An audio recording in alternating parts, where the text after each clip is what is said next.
Good evening, everybody, and welcome to 25C's inaugural Fireside Invitational. I'm Catbug, I'm Rowlet. and we'll be bringing you a game, the Best of Five series between Catbug and Rowlet. So, Rowlet, why don't you just go through the Rogues deck list? It looks like a pretty stock list, except maybe he elected to include a Spellbreaker instead of Shaku. It's a choice I've seen made by a lot of players. Perhaps not the exact card swap, but having that Spellbreaker there usually helps an aggro deck like this break through big pawns when you need that lethal turn. Most definitely. I think just in general, silence seems to be working quite well in the current meta right now with a lot of critical silence targets. If the player regs proper removal for it, silence can do the job quite well sometimes. Moving on to the priest deck by Catbug. I guess it's a pretty rogue deck in a way, but running the base Shadow Reaper and Wind combo, let's go through to see the pretty standard low drops cards. I think there's a few notable additions is the Happy Ghoul, and I think this deck running Medivh as well seems pretty greedy, but I think once it gets into his groove, Yeah. the potence might be quite strong. It seems to be like a mashup of Big Priest and Kazakus, and he's electing not to run the combo inside this deck as well. It's interesting. He's going for a very late game oriented deck. And I would actually not underestimate this deck because as funny as the DD is, with the cards he has in hand, Free for Ember and potentially Mind Control can be pretty big swing turns with that ATH charge. So without further ado, let's see what these two players have in store for us. So we have Rowlet on the Tempo Rogue deck, whereas Catbug will be running his Rogue slightly innovative Anduin Shadow versus Reaper. Ayev. None can escape my fury. The light shall bring Just victory. waiting for the game to start. And a pretty straightforward mulligan from Yeah, you can't keep 8 drops in the first hand. whereas the rogue player has pretty nice, but I think it's a bit too much. I don't do it. And might choose to throw any of the other 1 drops. I've seen a lot of this matchup in the meta of Akari right now. Is the deck really all about Kadasep? Job's done. Not really, but when they do draw it and they do play on turn 2, it makes a huge difference. But as you can see right now, we're not seeing that stuff.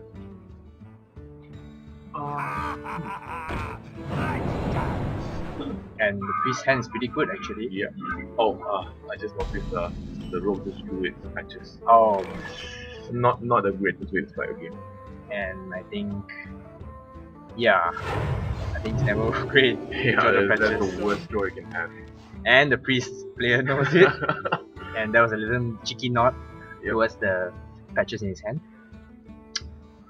And yeah, compared to how the priest mulligan and his opening hand right now, it's actually pretty good. Not to mention the fact that patches in hand, the rogue deck has been severely muted in its aggro power with the priest with the information we have right now. The priest has all the tools he needs actually to deal with this. Potion of Mana, Shadow Decay, and Path Reaper, pretty ideal. And it's just going for the no-nonsense play and not to just remove the South Sea Captain and not to let any snowball happen. And yeah, One coming on board.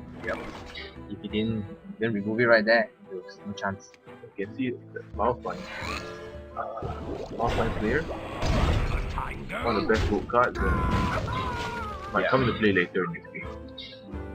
Yeah, I don't think the priest players was necessarily needed to use the Potion Madness there, but I think he just wanted to maintain the board. Yeah, just keep the board as small as possible on the rogue side. A bit of time in tank. I wonder. The priest hand, the rogue's hand, sorry, is a bit funky right now, but I think he's not in too bad, but he just wants to tank his turn a bit more. Yeah. And finally the patches comes out. Some call it the patches of shame. Yep, the patches of shame. He has to get a Thought Reaper and just 1 damage to pay. Not too bad, I think, in the end, but Yeah, he had to do what he had to do. Yeah. Still proceeding can't on do his that. game plan. And what does the priest thinking of doing right now? Usually, I think probably 9 out of 10 Raza is always the best play. Yeah. Just to get that efficiency. Like the earliest you can get it now is the best. Because every turn getting that heal value is very important. And yep, he elected to do that. The game begins. Past the pirate's code. Onyx Bishop on the rock side. Wow. Best possible result, but it was 2 out of 3, so Yeah, it's still pretty good. that was pretty good. And yeah, I would say the game is back in the ropes. The ball is back in the ropes court now. Let's see how far the priest can run with this efficient heal every turn. A good turn for Dragonfire Potion, you think? I think definitely, but it seems that he's not going for it. It might be a bit too greedy. Yep, definitely about that play. And let's see how it It goes. was a bit greedy, I feel, but A Glimmer following Rune. up the Guru, I think Yeah. most definitely if he didn't go for the Dragonfire, I think it's probably the right pick. I think it's an easy trust brother. Oh, whoa! Oh, Oh, a big misplay by. bit of veteran bias there because that was bad. I think he just thought that it was a regular Discover deck. Yeah. I mean, I have to be honest. The day has been going on pretty long. I think both players are a bit tired, so it's understandable.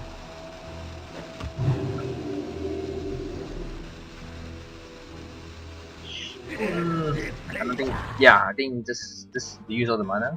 Yep. And yeah.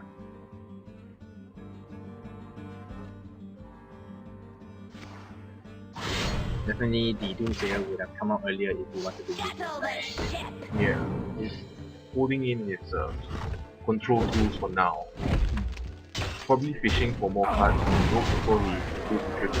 Yeah, I think it's definitely not the greedy line of play is not like necessarily the wrong line of play. Yeah. Just that it's a bit risky. But in the end, if it is a legitimate play to draw out as much cards from Rogue, and I think he's still on that line right now. Still electing not to use his AoE this turn. Yeah, I think he definitely still think that perhaps trying to draw as much cards out quickly, and Greater Healing Potion, you think? probably be the best one since he's going this line of play, trying to drag the game as long as possible and trying to extract as much value from Dragonfire Potion. So it is not too bad. Yeah, continues to keep the Raza on the board and Just making efficient value trades right now. the Doomsayer comes down and basically asking the rogue like, do you want to deal with this? Definitely might be an inefficient play, but I think if there's any time for the Doomsayer, it might be this time. And I think the priest player just elected to pick 5 to the face and just he prepared to flip the board into his favor. And I think that went to his mind when he picked up that predicting potion. Let's see how the rogue responds to this.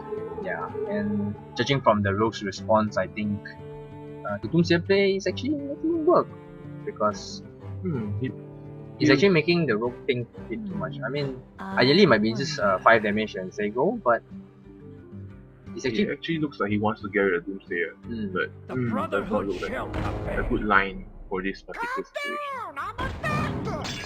wow. Even using Edwin in that way. Perhaps he's thinking because of the way the game went that there would be no AoE in the priest's hand.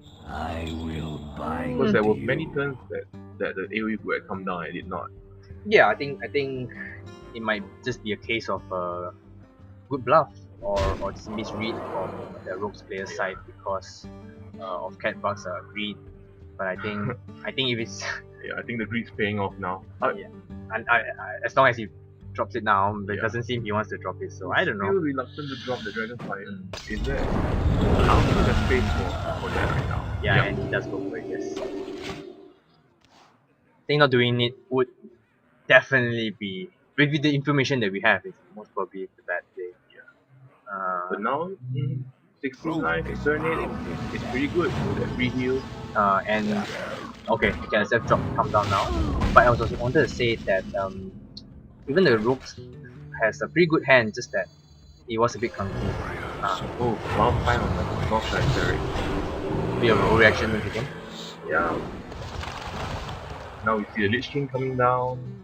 Yeah, probably he might have wanted to say a bit of misplay from both sides, I feel, but I think the Rogue player is still in pretty good shape, and I think he's just trying to push damage as much as possible.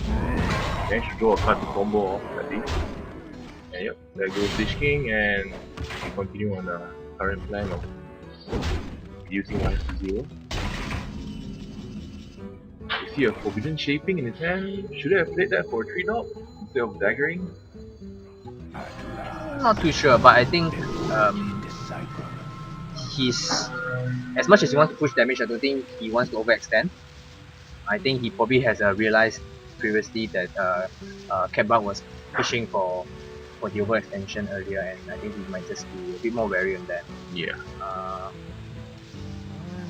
Now we're going for a... And as you can see here, perhaps he was expecting the Kazakus to come out anytime, and despite knowing that Catbug plays a singleton deck, I think knowing it's a good read from the Rogue player to identify that the Kazakus is also another form of a AoE removal. Yep. Went for a 10 mana potion. Really going big for this game. I think he just feels confident with the Freedom Potion, which he's firing off now.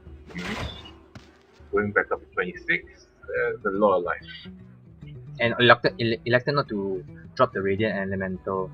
I think just because he knows he's going to hit the bond extend. I think no point in extending the Radiant Elemental. Yeah. There was no value to be gained. I mean, Lyra still hasn't drawn yet, so it'll be quite good for him. Yeah, most definitely. And playing that formation. Wow. Yes, Raj, okay. Both players going greedy here, and both players playing off. Not the most ideal, but probably the most fun, I guess. Okay. Yeah. I mean, still a creature every turn. Yep. I mean, not the best creature, but still pretty good. Good. With 2 Bowman in hand, I think It's a massive threat on your board, so... it's definitely a big threat for the Rogue player. But it right was now. the exact potion you needed for this particular situation. And you see the priest buying himself another turn. Yeah, but the Yasuo's still on board. Yeah. With 2 Bowman in hand. He's still, the board advantage from the Yasuo might be able to kick out. As you can see, he's going for Whoa, he's just making making that This guy's tough. a massive Yasuo score right now. Yep, I think he's just identifying that if the piece doesn't have anything. Oh my! Oh, okay. As I'm about to say, if the piece Mind didn't control. if the piece didn't have any answer, and guess what? He drew his answer. This was the exact Card, matchup that he wanted, and exact card he needed. And yeah, I mean, but despite that, the mind control doesn't really get him out of jail as much. But definitely a card that he solely needed to stay in the game. I think a 14-8 pawn is a pretty good break. It's a really, really good break. And yeah, there we see the Bone Mare going for it, and He had to. I don't think he had any much choice right there. yeah, looking at his hand, it's the Shadow Steps and South Sea Charges right now. And again, I think it's just ultimately the priest deck at work in the late game, and mind control might not be a quote-unquote meta card right now, but its effects cannot be underestimated. Especially if it ever combos off with a Medivh. It's just a big removal, and you get 10 mana creature. Insane. 2 creatures for 10, really huge ones as well. And should he play the Army of the Dead this turn? As far as I know, in my personal experience is that the Army of the Day is such a bad card to get off the Lich King from the piece. Usually, most of the time is, I think 9 out of 10 times the dead card. So I don't think he wants to risk. Yeah, I don't think he wants to risk any of his great spells. We haven't seen Shadow Reaper yet, so yeah, probably not a good idea to play right now. Definitely. So passing in turn, and the Rogue player, he's not in bad shape, but he hasn't been drawing too well, and yeah, not the card that he wanted to see right now. Yeah, His hand the getting a big bit. at 30 life, this is not exactly an ideal hand. kind of lacking features, not too great. I think he's trying to reset the board, trying to take back control of it. Hedging his bets.